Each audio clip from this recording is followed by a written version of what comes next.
Welcome everyone to our weekly Q&A session with Toronto's Associate Medical Officer of Health, Dr. Vinita Dubey. Thank you so much for joining me again today. Hi, good afternoon. Good afternoon. My name is Dilshad Burman. I will be moderating this chat today. I'm a writer and reporter with City and 680 News.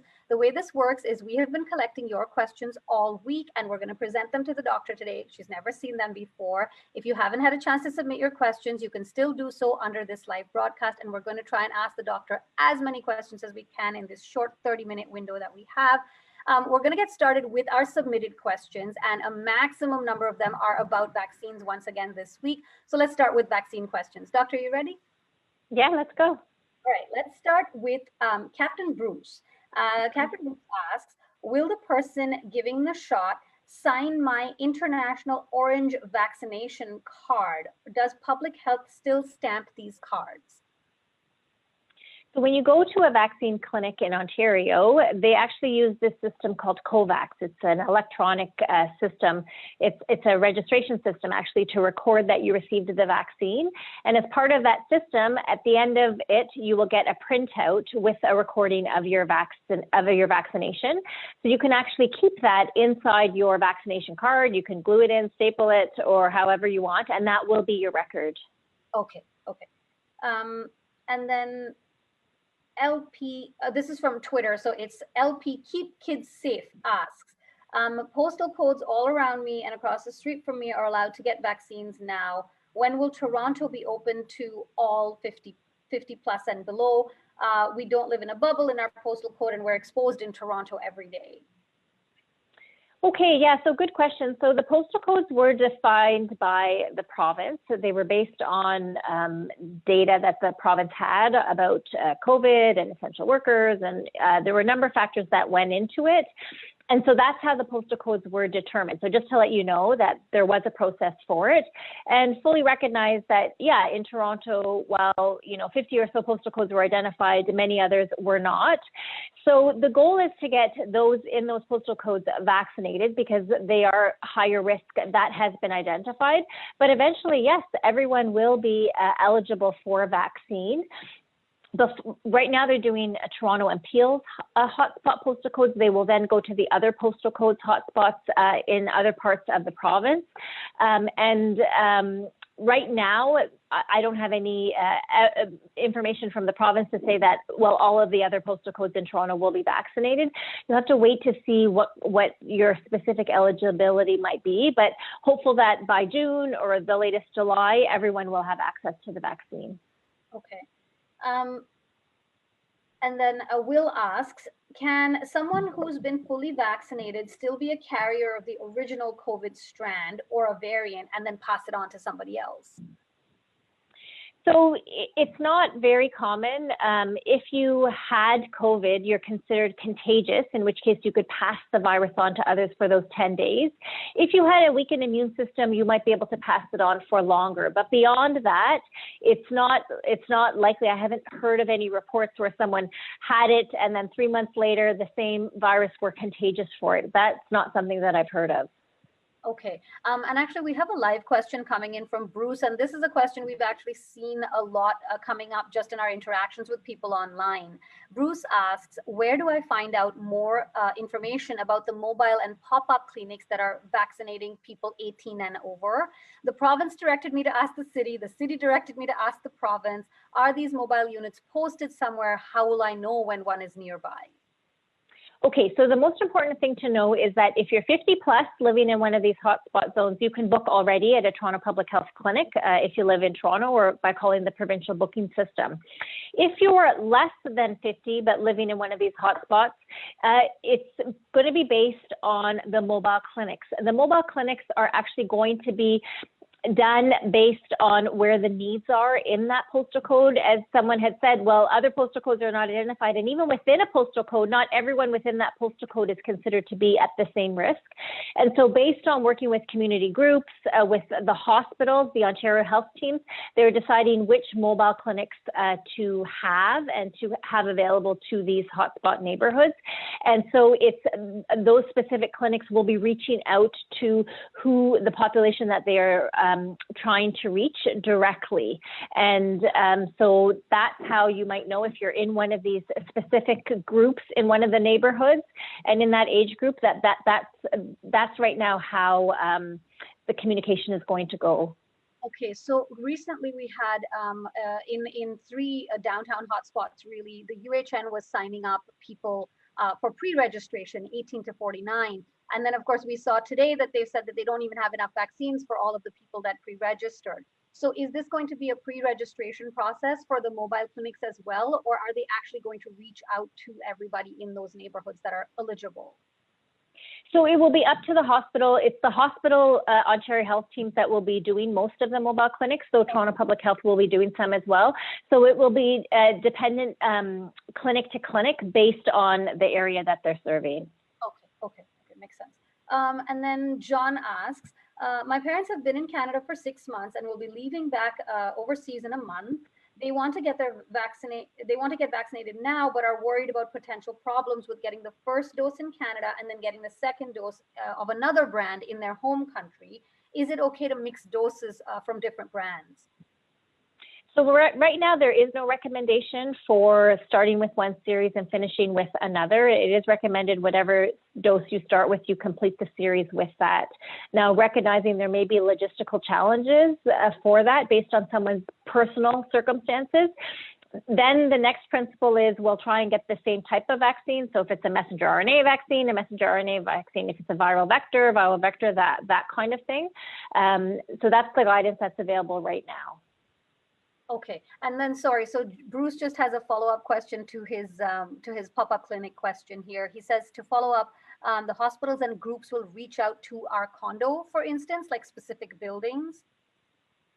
So I think it's important to note that while a neighborhood is identified as a hot spot, that postal code, it may not be that every single person living in that hot spot will be eligible for every single clinic. And so I think what you have to expect is they're going to go to the higher needs, so to speak, areas within the hot spot first. As more vaccine becomes available, you can imagine that there will be more and more eligibility. So if we have more vaccine, it could be that if you're 40 plus and living in one of these postal codes, you can register at one of our clinics. That's not available right now. But again, you'll have to keep track into the future to see how the eligibility is being rolled out. Right. Okay. So first they'll go to the hottest of parts of the hotspot, and then it'll go further from there. That's right. That's my understanding right now. Okay. Okay, we've got a live question coming in from Richie here. Let's take this one. What's the point of getting the vaccine if you can still transmit COVID after you get the vaccine? So we're actually getting more and more information that the vaccine is going to actually prevent transmission as well as infection. So that's good. So by getting vaccinated, you will protect yourself and you'll protect others as well from spreading COVID to them. Okay, that's good to know, because the research, we've been talking about this for months now, the research is constantly evolving, and initially we heard, it's definitely going to protect you from severe illness, not quite sure if it's going to prevent you from spreading it, but now we're learning that it will likely prevent that spread as well. That's right. We're getting more and more specific data, but we're also, you can look at, some of the countries that have gone ahead and had large vaccination campaigns, they've noticed big results. And that's often, that herd immunity effect is often that transmission effect. And we're starting to see some of that. Yes. Okay, wonderful. And then Wings asks, Wings is our regular contributor. They ask, are there any conclusive studies about the first dose of Vaxzevria vector and the second dose as Pfizer, which is an mRNA vaccine, or vice versa? There is speculation that having both will increase efficacy against the variants of concern. So we're waiting for more information on mixed dose schedules, more studies to come out. I'm not aware of any right now, but I do know that for example, in the UK, they're doing it. There are certain places where they are doing those studies. And so hopefully we'll get more information on that. Okay. So we just talked about the spread after taking the vaccine. So Mayumi has a similar question. Do the vaccines prevent me from getting or spreading COVID-19? And are the existing vaccines effective for the new mutant viruses, and why? Right. So yes, so it will prevent you. We have to realize though, like, let's set our expectations where they should be. The vaccine is going to prevent you from getting very sick and from being hospitalized and death. That's really the goal of vaccination. So that it does a very good job of doing. It will also prevent most people from getting sick, and then will also have some effect on that transmission piece, or being able to spread it to others. In terms of the variants that are out there, again, the variants are changing, and we're going to have to catch up to them to see how well the vaccines are working. The UK variant is what's in the UK. It's the predominant strain there, as well as in Israel. And we know that the vaccines, some of the vaccines that we use, like the AstraZeneca and the Pfizer, have been used there. And that population is getting protection. Now, again, the data, like in terms of the studies, are coming out to provide some more information on the variants. We don't have all of it. But that being said, it's not a reason not to be vaccinated, because even if there is a variant, often the vaccine can provide some protection, better protection than nothing. Right, absolutely. And then let's see, Elizabeth asks, any idea how the US is doing with lowering COVID numbers, considering they have vaccinated so many people? And when can we expect to see the vaccines working and taking effect in lowering the numbers in Canada? Yeah, so from what I've seen in terms of the numbers in the US, it looks like about 40% of their population has received vaccines. And their numbers are actually, looks like they're lower than ours now, which is, great for them. And so, what's that magical percentage that we need vaccinated to really start to see it? Well, I think the more people are vaccinated, the more we'll start to see the effects. We talk about that herd protection, might be somewhere between 60 to 80, 85% or something like that. Not quite clear. Again, some of it's going to depend on what's the dominant virus that's spreading. Is it the variant? Is it a variant? Or is it our typical COVID strain? That's also going to determine what levels of vaccination we need for that herd protection. Right, that makes sense. And then let's see, Carl asks, my friend was told by his doctor not to get vaccinated because he had COVID 3 weeks ago. He said he would likely get very ill and he should wait. Is this true? And how long should how long should my friend wait to get vaccinated? He's 65. So I would definitely recommend that you get vaccinated as soon as you're able to. So we say, while you're contagious, please don't leave your home and go to the vaccine clinic, because we don't want to spread COVID in those places. But once you're cleared from self-isolation, you can get vaccinated then. In terms of, will you get very sick after you get vaccinated because you have COVID? The evidence doesn't suggest that. You may have, again, the symptoms of fever, not feeling well, sore arm, maybe you might have those. A lot of people do have those, can experience those symptoms after a vaccine.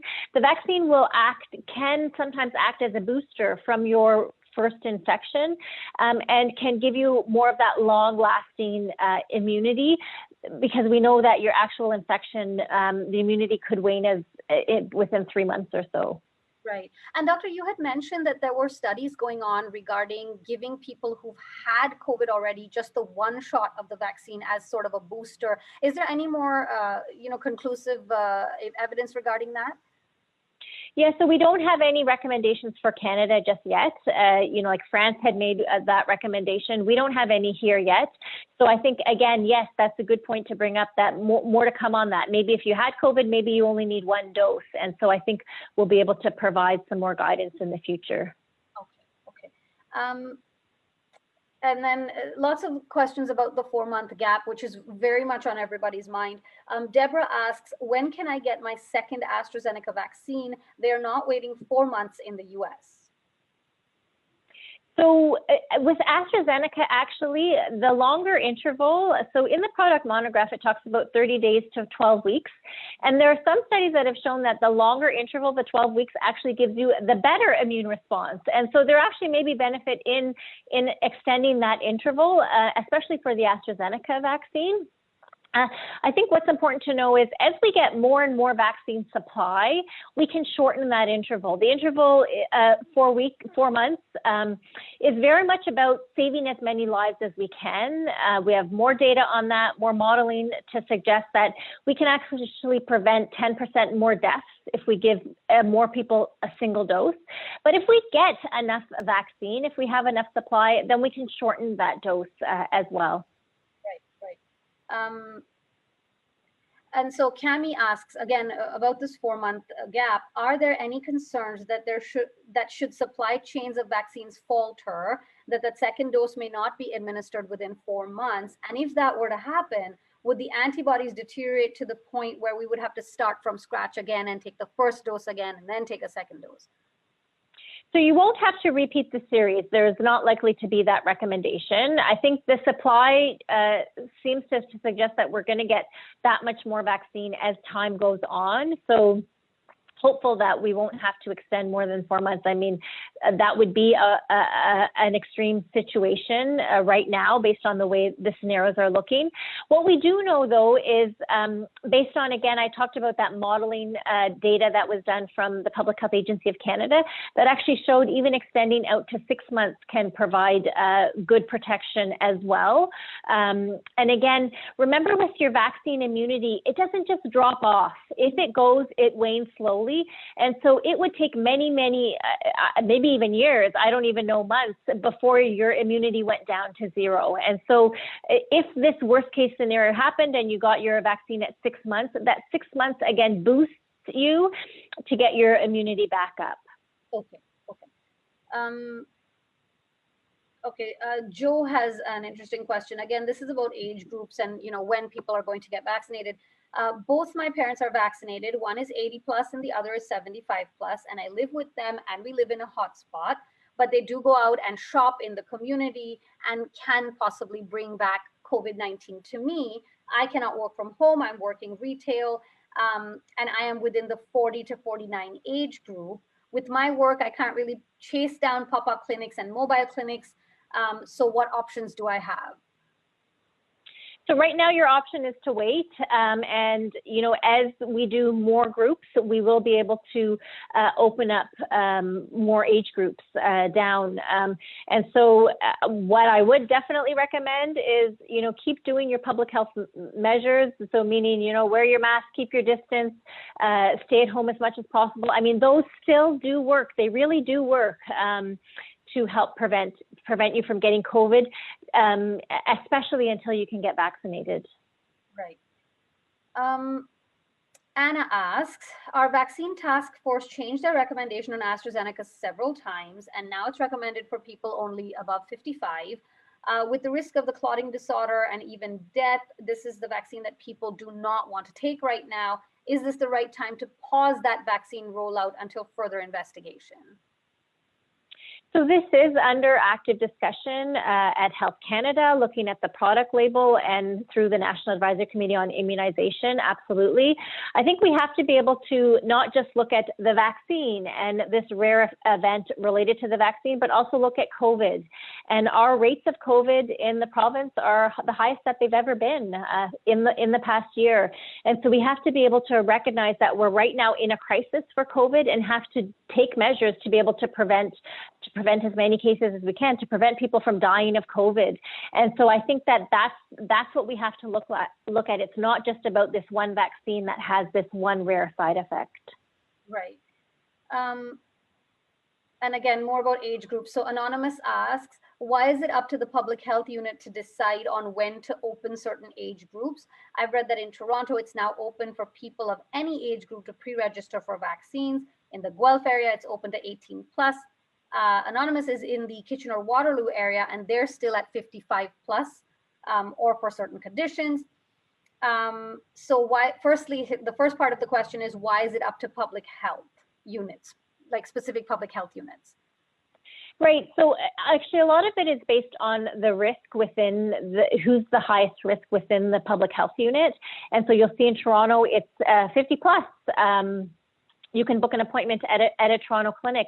Some of it is based on vaccine supply, and the vaccine supplies are going to some of the higher risk areas to allow them to open up to different age groups. So that's part of the answer.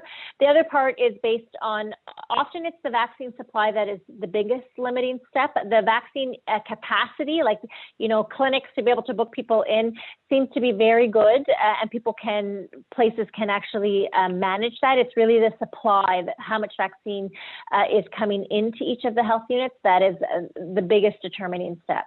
Okay. And then the follow-up question there is, in phase 2, certain conditions, such as people with Down syndrome and autism, are allowed to register, but other conditions like OCD and anxiety are not. What is the difference? So there is a highest risk, high risk, and then at-risk conditions. And so after you go to the highest risk and high risk, it will be the at-risk. And in the at-risk conditions, mental health conditions are listed there. For people who have one of those and meet the criteria, they'll be able to book at that time. And that will be next after the highest and high risk. Okay, and are we looking towards June for that, closer to the time when everybody is sort of going to get their first dose? Right now on the schedule, it's slotted for the whole group between April to May, and so it will be before the general population. Okay. And then Shannon has more of a comment, but still, let's ask this question. Shannon says all kids need to get vaccinated. So what are the plans for kids like younger than 18? Because right now we only have 18 plus. Yeah. So right now, Pfizer is licensed for 16 and up. And we've heard from the US that they've asked for an extension of their licensure to 12 to 15, so it will cover from 12 years of age and up. So we do certainly, that's one step, is to make sure that the vaccine is licensed in kids. And then there is a plan, there is a working group, I'm a part of that, looking at what our recommendations are to vaccinate children, actually. And so that is in the works. Okay. And then at Stokes ask, my son lives in one of the postal code hot zones and still can't get an appointment through May and June. Why is that the case? So right now, it's kind of week by week, like in terms of the eligibility and how much vaccine supply. We've heard that the Moderna supply has been delayed again. So again, all of these supply delays impact how soon people can book based on their eligibility. And though if you live in a hotspot and are identified in a hotspot, you are to be eligible before the general population. And so it's a hard thing to say, kind of keep track of the eligibility and keep track of the clinics. The clinic availability is mostly based on how much vaccine they have. And then Elena asks, local pharmacies are not scheduling second dose appointments for AstraZeneca, whereas the province is automatically scheduling the second appointments for Pfizer and Moderna.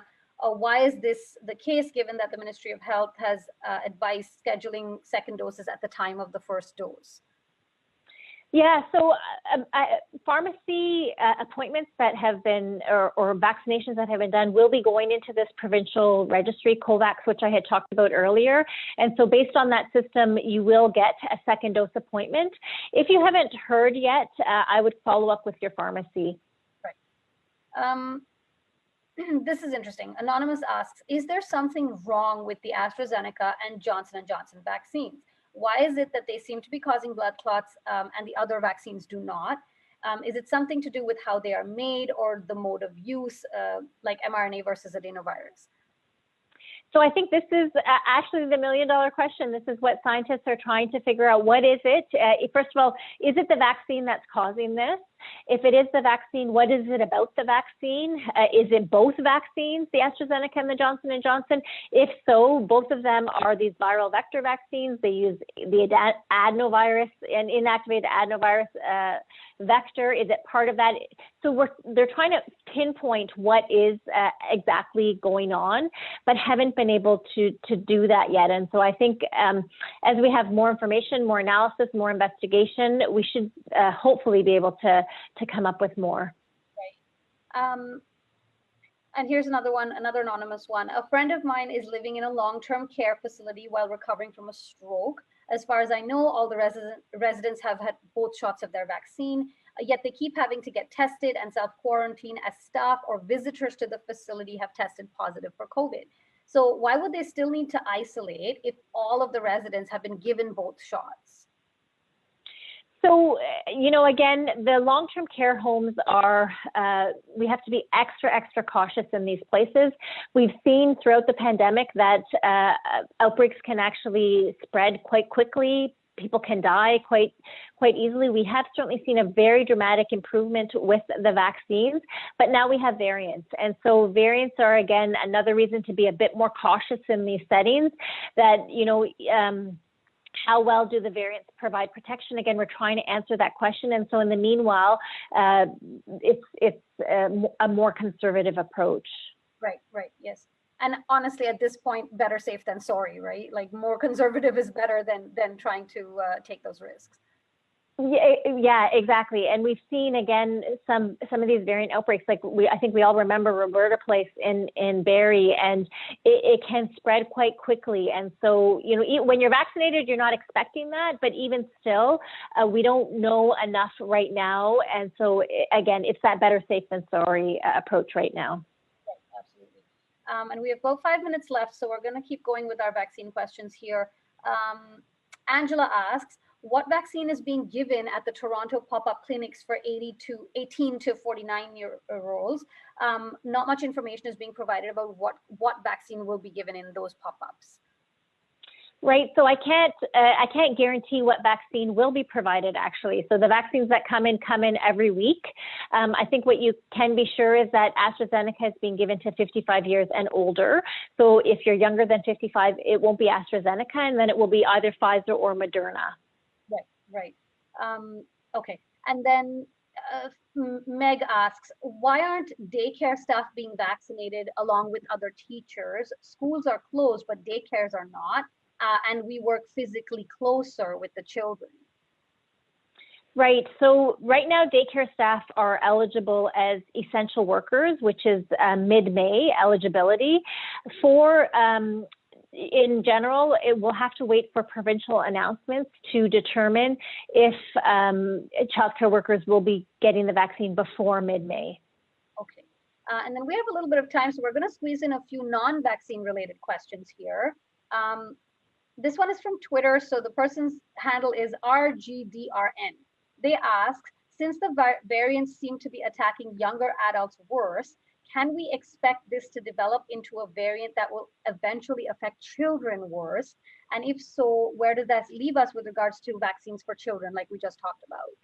Yeah, so I think right now we're not necessarily seeing that children are more impacted by the variants. Certainly children can get the variants. We are still seeing that children tend to be less likely to end up in hospital, which is good. But yes, the long-term strategy is, unless we protect children through vaccinations, that they will be a large susceptible group. And so first we need vaccines that are licensed for children, then we need the vaccines, and then we need a strategy. Right, absolutely.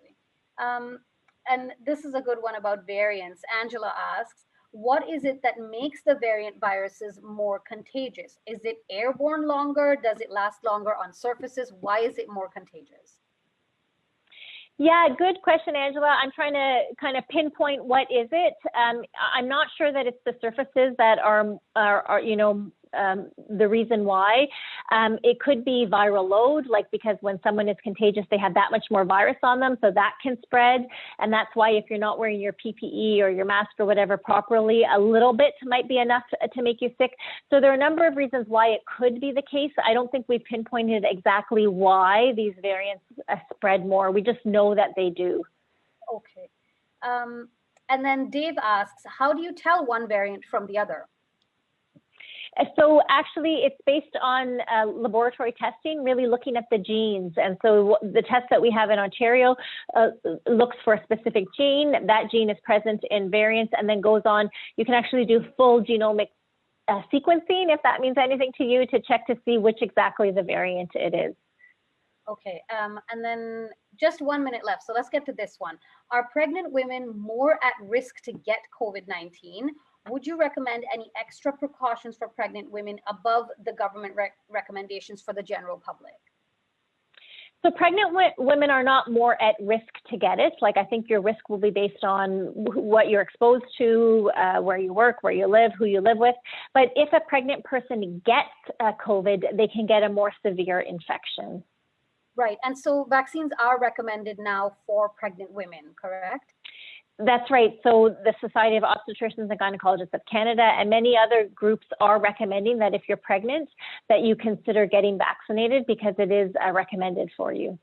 Okay, wonderful. And that brings us to 1 o'clock. Thank you so much, Doctor, for joining us again today. Thank you to everybody that submitted live questions. I apologize if we didn't get to them, but we will have the doctor with us again next week, so you can ask her the questions then. Thanks so much, Doctor.